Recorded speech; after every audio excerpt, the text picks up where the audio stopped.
ទាំងយប់ពីបាកន្លងទ្រង់អូនអួលណែនកណ្ដោយកណ្ដាយជីវិតដូចខ្សែរੂរំទុកព្រួយក្នុងនាមជាជនដែលរត់ភាស័កទ្រង់សាជាមួយបត់ស្ងួនរក្នុងជំរំដួងចិត្តសោកាគិតដល់រៀមរាប្រត់ឆ្ងាយពី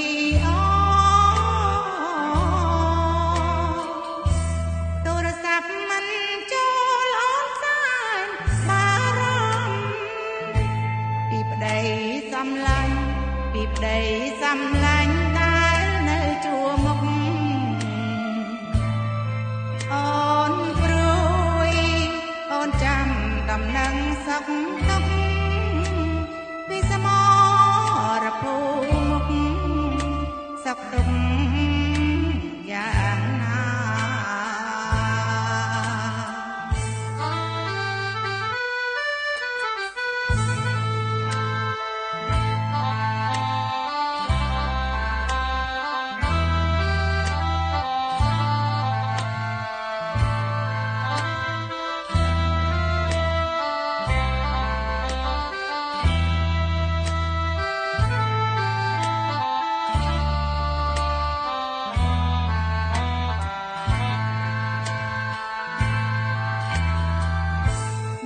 សូមអរគុណដល់ថ្នាំដឹកនាំ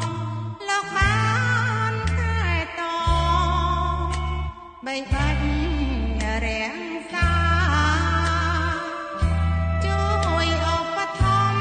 ភសម្ភារៈស្បៀងខាងវិការឲ្យបានសុខារួចទុកខ្ញុំសូមបួងសួងវត្តធំស័ក្តិសិទ្ធិដែលលោកមានរិទ្ធ